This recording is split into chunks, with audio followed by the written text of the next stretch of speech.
ABBREE 27 MHz telescopic CB antenna and magmount. First look, test on handhelds versus Realistic TRC-1007 telescopic and Albrecht CL27, and test on magmount. Hi guys, welcome back to the channel. It's Paul, Mike 0 Whiskey November uniform, 026 Charlie Tango 730 if you catch me on 11 metres and PMR 446. Right, so this is one I was hoping to do last year, but work commitments and such like just got in the way, so it didn't get done. I bought this in August. This is a telescopic antenna for 27 MHz. The CB radio, basically. See if I can bring that in, 'cause I'm working with the camera at a funny angle. There we go. You can probably tell. Just doing this top down at my dining room table. Just a bit of an improvised setup. So, ooh. Never did get to test this, but I've just fully extended that. I'm just checking the length. Yeah, that's fully extended. See if I can bring that in for you. I won't be able to focus properly because it's a shiny object.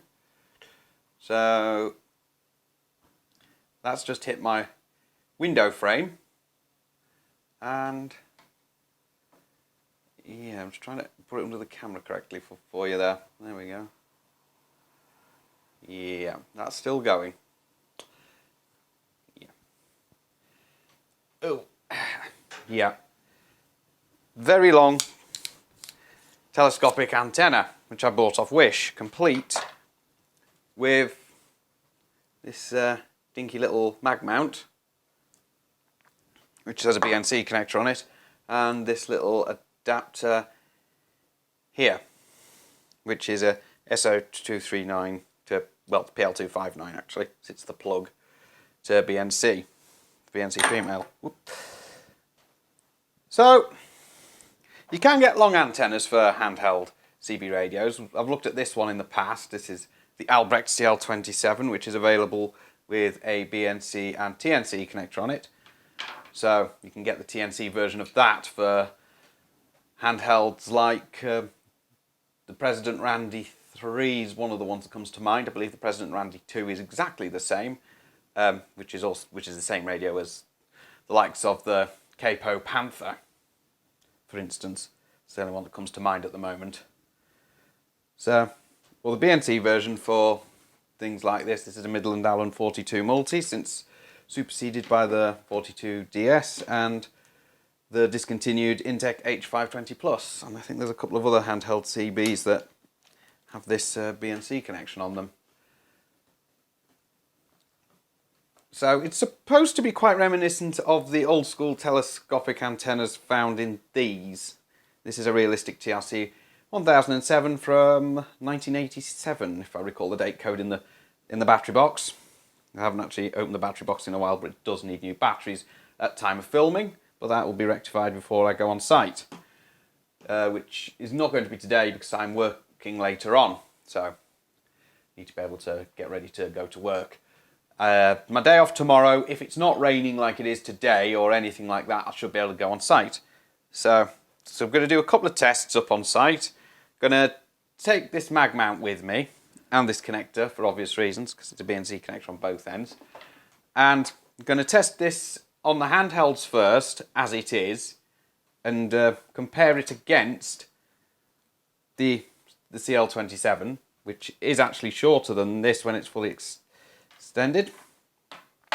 And the stock rubber ducks that come on these radios, and the telescopic that's on the Realistic, to see if putting this telescopic on these would bring the performance up to the same level as this Realistic. It is quite a long antenna, and on 27 megs the general rule is the longer the antenna the better it's going to be for you, which is why I have a pretty long antenna for CB on my car, although I do use that sometimes for 10 metres because it should tune there as well.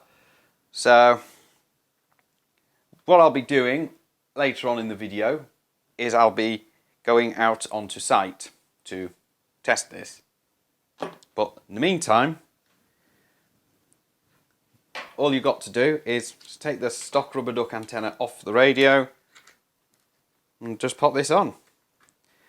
And then it should be comparable to something like a 1980s CB, although this one's got a loading coil in the bottom here.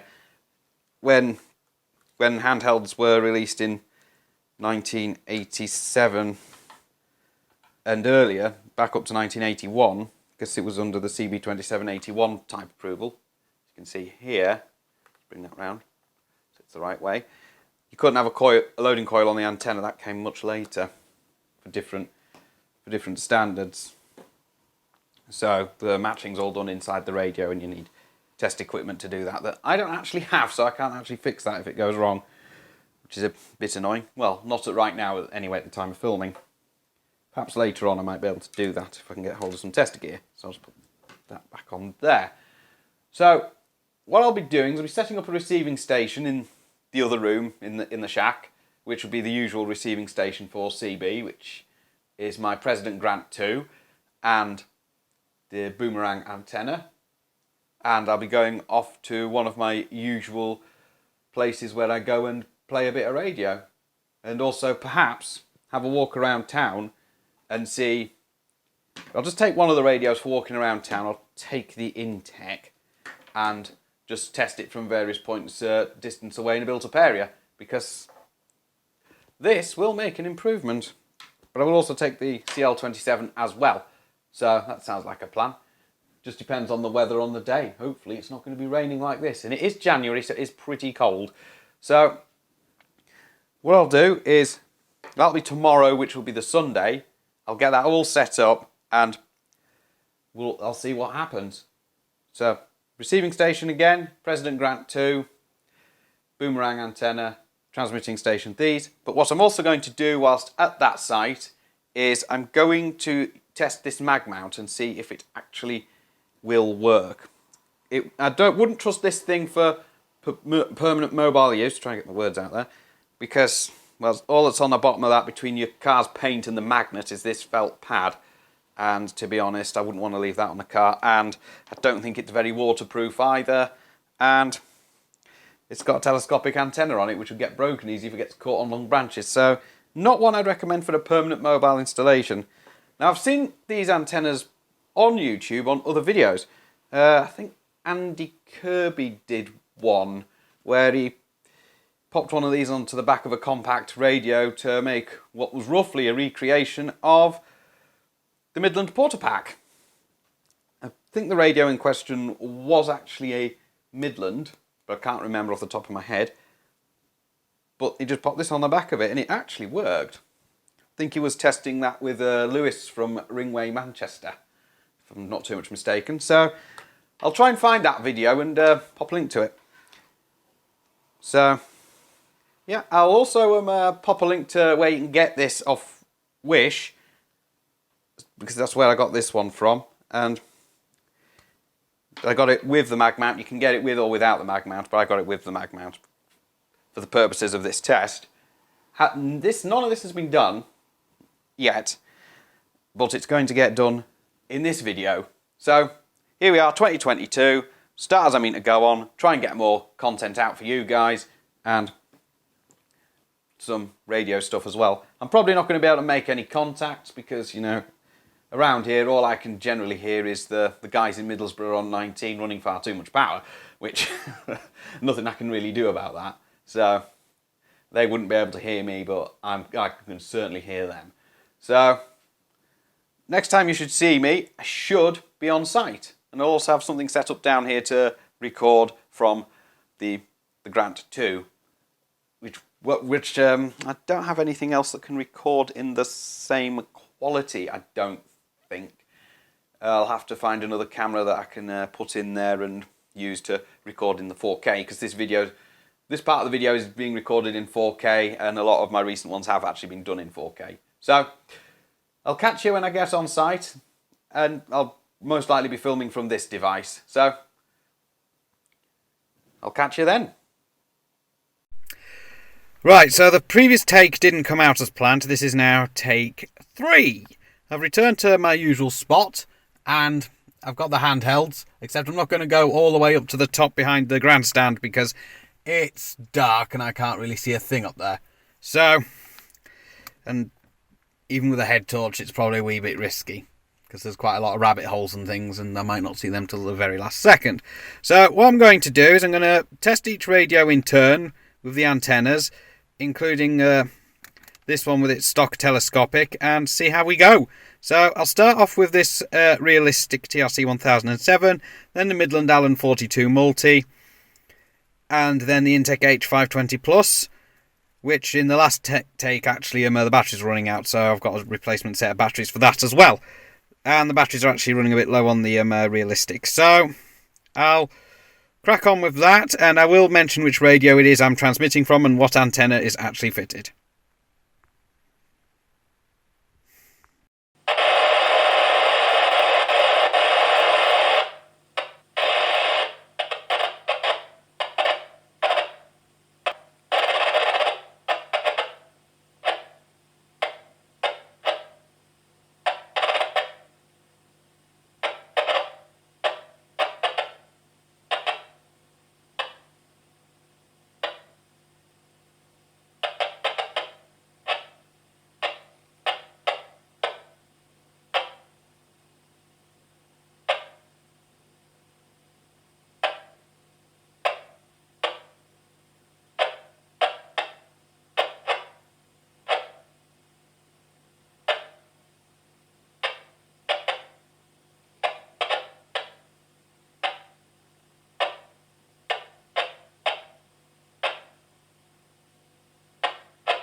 Okay, so I'm now on to the last part, which is the mag mount with the antenna on it. It's just tucked on the corner of the roof, and I haven't taken my existing CB aerials off, well, CB aerial and amateur aerial, to be honest, off, and that might have some kind of effect, and I'm not sure what the SWR is like, so I'm not going to be too long trying this. This radio is covered in dust by the looks of it, because it landed on the floor earlier when I had to brake hard after an idiot in front of me decided they were going to turn all of a sudden. But that was earlier in the day, so let's see what happens. This is a test of the ABBREE telescopic antenna on its mag mount, transmitting from a Moonraker Micro. 1, 2, 3, 4, 5, 5, 4, 3, 2, 1. Okay, and what I'll do for reference to compare that is I'll transmit from the T3000. I'll have to turn the volume down. Actually, I'll turn that off, which would be the better idea. Just transmit from the T3000. And for comparison, this is the T3000 on the Stereo High Power 4000. Right, I'll go take that off the roof and I'll head back and have a look at the results. This is a test of the ABBREE telescopic antenna on its mag mount, transmitting from a Moonraker Micro. 1, 2, 3, 4, 5, 5, 4, 3, 2, 1. And for comparison, this is the T3000 on the Stereo High Power 4000. Right, my thoughts on this telescopic antenna. Well, the location I was using was fine, so the signal should have got through, though it didn't appear to, and I've got quite a high noise floor here. I think the noise floor may have changed since I last did some tests, because there's been some new people moving to one of the other flats, and I think there might have been some people moving to one of the flats as well, so that might have changed the noise floor a bit by them bringing in equipment. I have done a power off test before to find out whether it was coming from in here, and it didn't appear to be. But it's worth doing that again, because I've actually got some way of running the CB radio without having to plug it into the mains. So that might be worth doing. I might actually do that in the next video, just to try and prove it's not coming from in here. Or it might be the video after, or even the video after that, because I do have a couple of other things lined up. So this worked fine on them, got through actually on this mag mount. I'm not sure what the SWR was like. I'm plugging it into the mag mount now. But it worked. It worked on that Moonraker Micro on this mag mount, no problem at all. Although it was beaten hands down by my normal Sirio high power 4000. So this would probably work in an emergency situation if you were in range of someone with a CB station. I wouldn't use it as a daily drive antenna, and I wouldn't use this mag mount as a daily drive either, because it's just got this felt pad underneath it. I may have mentioned that earlier in the video. But it should theoretically outperform this, and also even this one. Although I wasn't getting that for whatever reason. So I'm going to revisit this, and I'm going to try it again. Just to give it a fair chance. I'm not going to leave it here, so stay tuned for that one. That will be a future video. But this antenna, it looks good. Certainly will help the range on a handheld, although I wasn't getting that today because I'm guessing it's probably a low transmit power, and also because it wouldn't be full 4 watts. So, you know. So it wasn't able to get over the noise floor I have here. But this will definitely work to improve your transmit and receive. I was definitely getting an improvement on reception with this thing. So I'm not giving up on it. I think it's a good little antenna. This mag mount I'm not 100% sure about, but it did do the job as a stick it on a car in case of an emergency job when you're parked up, because I didn't drive with that drive back with this on. I took it off. So it's Paul, Mike 0 Whiskey November Uniform, or 26 Charlie Tango 730 if you catch me on 11 metres in PMR 446. So noise floor issue, going to have to investigate that now, because it's just not helped with this video I was doing, and I could try another radio as well for these tests. Obviously not the 991 for anything CB related, because I don't really want to do that. And I could try something else for the 991 as well, which I might do as a short actually. So 7.3 for now, and I'll catch you in the next video, and hopefully I might get somewhere with this, because I'm going to keep playing with this little telescopic antenna. It's quite useful for handhelds. And hopefully in the next year or two, if I'm really lucky, and then I might have a helper to do some of my future videos, that being my spouse. So I'm hoping to get my spouse back into the country at some point. So 7.3 for now.